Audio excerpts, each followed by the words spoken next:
Chapitre 13, la notion de patrimoine et les différentes catégories de biens. Donc ce chapitre-là, ce qu'il y a à retenir franchement, c'est que chaque individu possède un patrimoine. N'importe qui a un patrimoine, et un patrimoine, c'est l'ensemble des droits et des biens qui sont évaluables en termes pécuniaires. D'accord ? Donc dites-vous, patrimoine, tout le monde en a un, il est unique, c'est une globalité, c'est un patrimoine, d'accord ? Et un patrimoine est constitué de choses et de droits qui sont évaluables en argent. Ensuite, il faut savoir qu'un patrimoine, c'est composé d'un actif et d'un passif.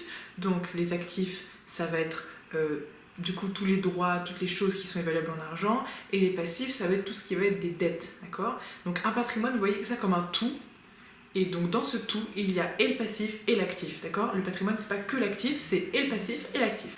Ensuite, il faut aussi savoir qu'il existe des droits extra-patrimoniaux. Donc, contrairement aux droits patrimoniaux qui, eux, sont évaluables en argent, les droits extra-patrimoniaux sont vraiment rattachés à la personne et du coup ne sont pas évaluables en argent. C'est vraiment quelque chose de bien plus large que ça. Ça ne fait pas partie de cette boule qu'est le patrimoine. C'est en dehors, c'est vraiment quelque chose de fondamental que tout le monde a.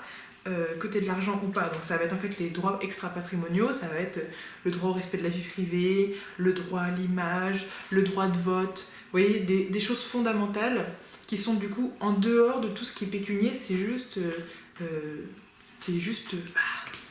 fondamental, c'est les droits de l'homme, quoi. À savoir que du coup, ces droits extra-patrimoniaux, on va pas pouvoir les céder, ils sont incessibles, contrairement aux droits patrimoniaux. C'est-à-dire qu'on ne peut pas vendre son droit de vote, on ne peut pas vendre son droit à l'image. Okay, ensuite, ils sont intransmissibles, on ne peut pas les transmettre aux héritiers, ils sont insaisissables. Si on ne paye pas quelque chose, on peut se faire saisir sa maison. Mais là, si on ne paye pas quelque chose, on ne peut pas se faire saisir son droit de vote, c'est pas possible. Donc vous voyez. Voilà. Et imprescriptible, ça veut dire que si on n'utilise pas ce droit pendant un long moment, eh bien, il ne peut pas disparaître. D'accord ? Donc voilà, retenez qu'il y a le patrimoine avec des droits patrimoniaux et les droits extra-patrimoniaux qui, eux, sont juste fondamentaux. Et donc, ces droits extra-patrimoniaux sont incessibles, intransmissibles, insaisissables, imprescriptibles. Une fois que vous savez ça, dans votre copie, ça fait toujours très joli quand vous savez classer les biens. Donc ça, c'est plutôt vers la fin du chapitre avec les différents types de biens. Donc biens corporels, incorporels, je ne pense pas qu'il y ait vraiment besoin d'expliquer. Après, il y a des biens qui sont frugifères, d'autres qui sont non frugifères.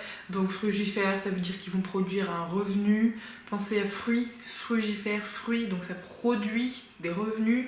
Il y a aussi des biens qui sont non frugifères qui ne vont pas produire de revenus. Exemple, une lampe, voilà, c'est vraiment l'exemple qui est dans le cours.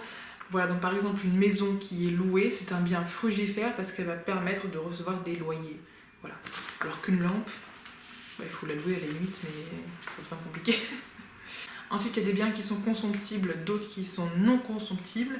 Consomptibles, ça veut dire qu'ils sont détruits lorsqu'ils sont utilisés à leur première utilisation. Exemple de la nourriture, une fois que la nourriture est mangée, elle est détruite, on ne peut pas la réutiliser. Non consomptible, exemple une voiture, une fois que vous avez utilisé votre voiture, vous pouvez encore la réutiliser plusieurs fois. Après, il est également important de savoir distinguer les biens meubles et les biens immeubles. Alors, les biens immeubles, ils peuvent l'être par nature, donc c'est-à-dire qu'ils sont naturellement immobiles, on ne peut pas les déplacer. Exemple une maison, un arbre. Okay. Après, il y a les biens immeubles qui sont devenus par destination, c'est-à-dire qu'à la base c'était quelque chose de meuble, mais c'est devenu lié à l'endroit où c'était et donc c'est devenu immeuble. Exemple, une bibliothèque qui serait faite sur mesure et qui est donc à la base meuble, mais vu qu'elle s'insère pile poil parfait dans l'espace et que si on l'enlève ça pourrait détériorer l'espace, alors finalement elle est devenue immeuble, on ne peut plus la bouger. Retenez ces deux principaux. Donc ce dernier tableau dans le cours, en gros ce qu'il veut dire, c'est que les biens meubles et immeubles, c'est important de savoir les distinguer parce qu'il y a vraiment de grosses différences entre l'un et l'autre. Exemple, pour un bien meuble, eh bien, le fait de posséder un bien meuble vaut titre. C'est-à-dire que si ce téléphone, c'est moi qui l'ai avec moi, eh ben, ça veut dire que c'est le mien. Alors que vous voyez, avec une maison, par exemple, le simple fait de posséder ne suffit pas. Ou alors il faut posséder pendant 10 ou 30 ans, et là il y a la prescription acquisitive, mais sinon, ce n'est pas aussi simple de posséder un bien immeuble. Donc vous voyez que c'est beaucoup plus léger sur le meuble et beaucoup plus lourd sur l'immeuble. Même chose si on revient aux juridictions.